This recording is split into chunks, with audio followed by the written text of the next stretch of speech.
Welcome to lesson 7.3, where we are going to talk about slope fields. So let's define this first. A slope field is a graphical representation of a set of slopes obtained from a differential equation. So let's look at this example. Find the slopes given by this equation at these points. So all that means is I'm going to plug these points in, and that's going to give me a slope, because this is a derivative, and we know derivative is the same as slope. So this one, I got negative x over y, so negative 3 over 2. So at 3, 2, the slope is negative 3 halves. Do the same thing here. I've got negative x over y, which is 1/3. So at negative 1, 3, the slope is 1/3, or rise 1, run 3. Keep going. Negative x over y. So at negative 2, negative 1, my slope is negative 2. Last one, negative x over y should be 1. So at 2, negative 2, my slope is 1, or rise 1, run 1. Now, here's a question. This is a question we're going to build on this entire lesson. Why can't you find slopes when y equals 0? And this means for this particular equation, not in general. So for this equation, why doesn't it make sense to do slopes when y is 0? Well, that would be dividing by 0, so the slope would be undefined when y equals 0. And that's going to be a really important lesson that we're going to build on, or a really important idea that we're going to build on this entire lesson. Okay, example 2. Using the same equation, I want to find and plot the slopes given by that equation for each remaining dot on this plane. So let's look at this one first. Actually, I changed my mind. Let's do one of the inner ones first. That'll be easier. Let's look at this one first. This point is negative 1, 1. So I plug that into here. I get negative 1 over 1. Negative x over y is going to be a positive 1. So at this point, my slope should be 1, or rise 1, run 1. So I can kind of imagine it would end up looking like that. Rise 1, run 1, have that shape, that angle. Okay, let's try another point. Let's try this one right here. This point is negative 2, 1. So I put it into my equation. I get negative 2, 1, which is going to be a positive 2. So at this point, my slope should be 2, which would be rise 2, run 1. So it should be quite a bit steeper than the first one I drew. And I can kind of imagine that it connects that rise 2, run 1. Let's try another one. Let's do this one. Okay. This one's negative 3, 1, so I plug it in.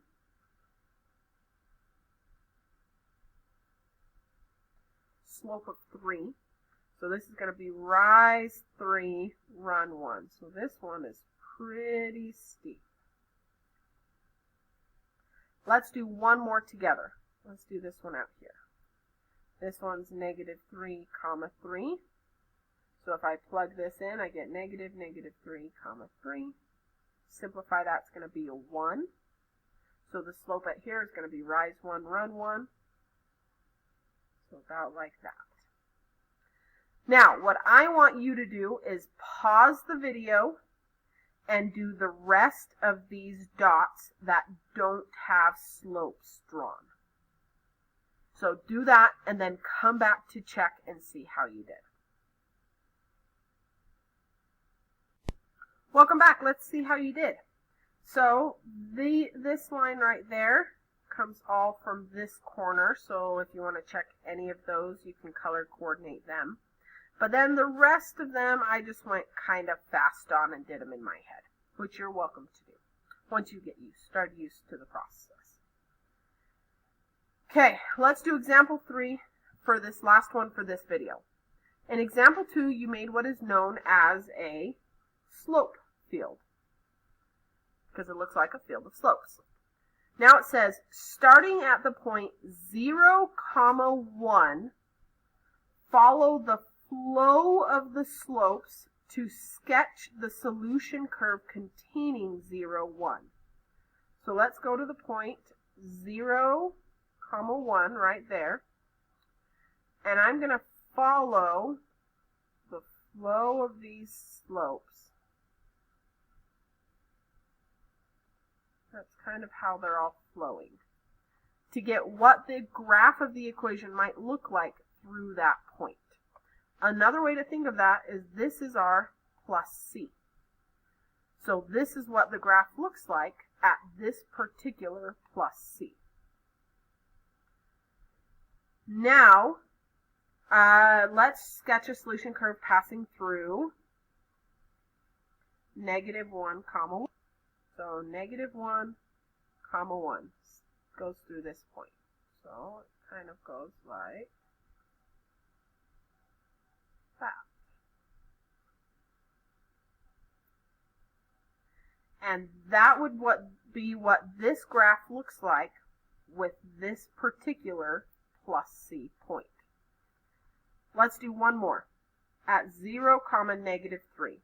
So right there. So let's see, kind of look like that. Doesn't have to be perfect, just a sketch, following kind of how these slopes look in that direction. And once again, this is what this graph would look like at this particular plus C point. Now, there is one other thing that I'm going to add, and it has to do with this right here.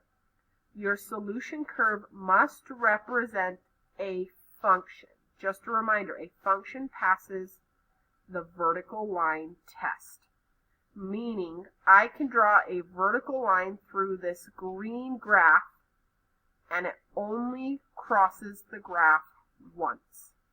That's why I didn't finish this graph and go around that way, because then it wouldn't pass the vertical line test. It would cross it through twice.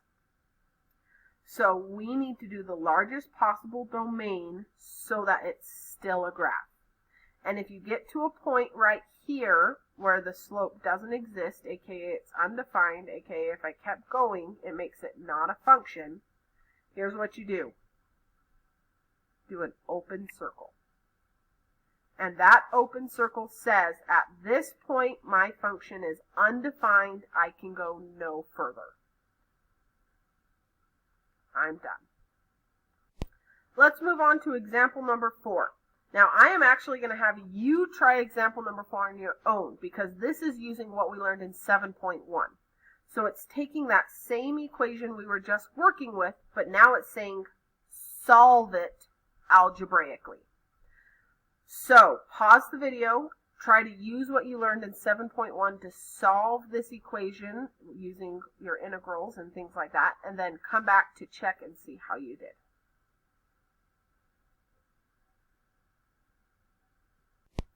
This is what you should have gotten. You can check your answer with my answer. If you didn't get that, pause the video now to go back and check to see where you went wrong. Next, find the particular solution that has this point. So this is our plus C. So let's plug that point in and solve these equations. Then do the same thing with 0, -3. So pause the video, plug those points in to find your C for each of those, and then come back to check and see how you did.